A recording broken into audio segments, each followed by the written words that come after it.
J'ai check ma bucket list cette semaine, ben la semaine passée, parce qu'il y a quelqu'un qui m'a regardé droit dans les yeux puis qui m'a dit « Je veux parler à ta gérante », puis j'ai fait « Tu t'es tourné! Tu l'as fait! Qu'est-ce que je peux faire pour toi? » C'était insane!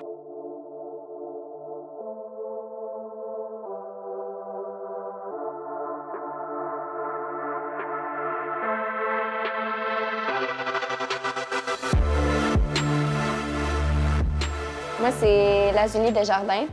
J'ai 19 ans, puis je travaille au Scanner Bistro Multimédia.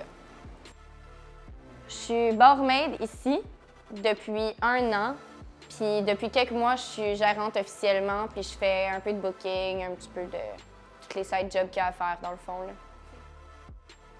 Ben écoutez, je m'appelle Taliane. On me connaît aussi sous le nom de Trinity parce que je suis danseuse nue depuis 6 mois à peu près. J'ai 20 ans, puis sérieux, c'est un des meilleurs travaux que j'ai pu faire, très honnêtement. Ce que je préfère de mon métier, je dirais, des fois, tu vas rencontrer quelqu'un, juste la connexion entre deux humains, ça se fait automatiquement, puis on parle de la vie en général et tout. Puis, non, des fois, c'est ça, je pourrais parler pendant des heures à une personne, mais en même temps, le temps, c'est de l'argent, fait que des fois, je me mets une petite barrière et tout, mais il y a du monde que vraiment je rencontrais dans un autre milieu, on serait les meilleurs amis de la Terre, mais c'est vraiment la relation client-danseuse que ça... On va pas devenir amis, mettons. Je reste intéressée à travailler dans le nightlife, puis je reste passionnée par ma job parce que t'as jamais un chiffre pareil. Jamais, jamais, jamais. J'ai jamais eu une soirée qui ressemblait à une soirée que j'ai déjà eue. J'ai jamais fait « Ah, il s'est rien passé ce soir ». Puis c'est complètement une autre réalité. Je parle à mes amis qui sont au cégep ou qui sont dans des carrières puis qui ont des vies de jour comme plus normales, mettons, puis c'est un autre univers, là. T'sais, moi, tous les personnages de l'univers de nuit ont des noms, puis si tu vas dans d'autres bars, tu parles au barman, tu sais, comment, toi, tu l'appelles comment, ce gars-là? Puis, tu sais, mettons, il y a un personnage régulier dans Saint-Roch que moi, j'appelle Playmobil, puis ici, on l'appelle Playmobil parce qu'il marche comme ça. Puis, j'étais allée parler aux gens du Vox, puis je leur ai demandé, vous autres, tu sais, ce gars-là, il est venu vous déranger? Ah oui, Robocop! Puis, il y a vraiment des personnages. Côté charge mentale, je pense que quand tu travailles en service à la clientèle, il y a un certain toll émotionnel à considérer parce que tu dois tout le temps être apte. Tout le temps être de bonne humeur, tout le temps être content de voir le monde que tu n'es pas content de voir, tout le temps être content de servir, tout le temps être de bonne humeur, tout le temps être dedans, puis tout le temps te préparer aussi quand tu es en service. On les sage chez Popéan, dans le fond. Quand on arrive, on donne notre nom au bouncer, au DJ, pardon, puis ils nous mettent sur la liste, puis, admettons, ça dépend du nombre de filles puis le nombre de clients dans le bar.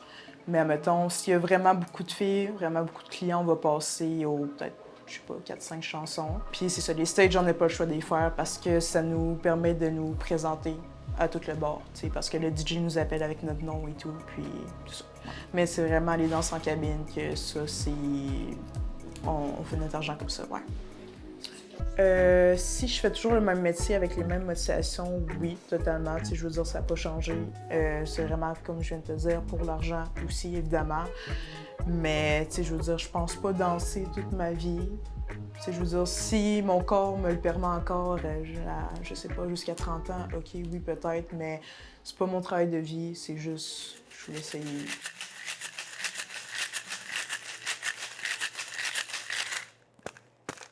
Le highlight de ma carrière, c'est... La première affaire à laquelle je pense, c'est les 2 événements bénéfices que j'ai faits cette année ici au SCAN.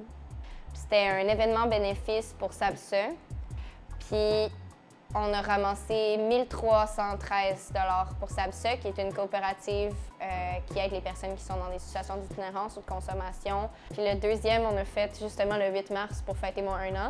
C'était pour la Journée des droits de la femme. Ouais. Fait qu'on avait un band de Toronto qui était là, puis un band de Montréal, puis j'avais 2 tatoueurs au 2e étage, ouais, qui faisaient des gros flashs féministes qui ont sorti spécifiquement pour l'événement. Et eux autres, ils ont donné 30 % de leurs bénéfices pour le don, puis 100 % de l'argent de la porte revenait au don. Tout le monde qui a travaillé était bénévole. Puis on avait du staff 100 % féminin. Ma tech de son était une fille à la porte. Tout le bar, les barmaids, c'était toutes des femmes. Toutes les bands, c'était des femmes. C'était girl power à fond. Puis on a ramassé 1475 pour la maison des femmes, le centre des femmes de la Basse-Ville, qui est un milieu de vie pour les femmes qui viennent de n'importe quel milieu. Avec ma famille, comment ça s'est passé? Ben moi, je tenais à leur dire parce que, je veux dire, moi, j'ai pas honte de faire ce travail. Tu sais, j'en parle comme si n'importe quel sujet, là. Je veux dire, c'est vraiment pas un problème.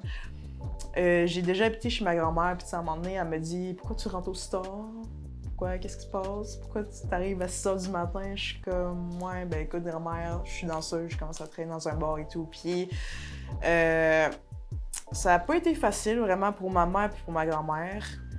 Mais admettons, ben tu sais, c'est ça, comme j'ai dit tantôt, oui, j'ai perdu des amis, mais en même temps, honnêtement, ça m'a permis de faire un petit ménage, puis je suis pas déçue, puis vraiment, mes amis les plus proches, ils m'ont juste dit « Italienne, fais attention à toi, on veut pas qu'il t'arrive de quoi, parce que ben ça reste un monde très dangereux, c'est la nightlife. » Puis c'est ça, mais vraiment, maintenant ça passe, puis tu sais, c'est ça, ma mère, tu sais, je veux dire, elle sortait d'un bord de danseuse quand, justement, elle avait mon âge, puis j'ai dit « Maman, c'est pas pareil pantoute, là, ça a vraiment changé. » Puis j'en ai parlé, puis elle était comme « Ah, OK. » Mais vraiment, elle m'a dit « En autant que t'aimes ça, puis que tu te sens respectée, moi, ça me va, là, tu fais tes choix. » Puis...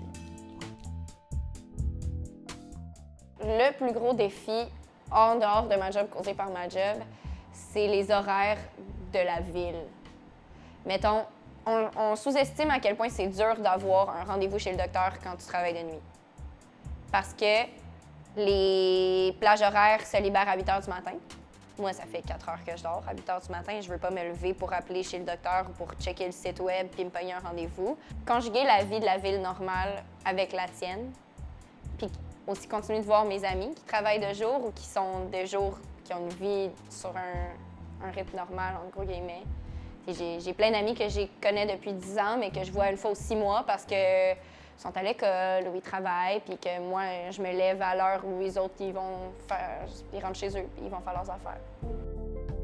Si la jeune Taliane serait contente de voir la Taliane de 20 ans aujourd'hui, je dirais oui. Quand j'ai commencé à danser, je me suis dit, oui, OK, c'était pour l'argent, mais vraiment, la vraie raison première, c'est que quand j'étais jeune, j'étais vraiment pas à l'aise dans mon corps. Puis maintenant, je peux arriver sur un stage à moitié nue, puis avoir tout le regard des hommes sur moi qui peuvent me juger ou m'admirer, peu importe, mais j'en ai tellement rien à battre parce que je suis tellement à l'aise que tous les mauvais commentaires, ça me passe 10 pieds au-dessus de la tête, puis j'en ai vraiment rien à foutre.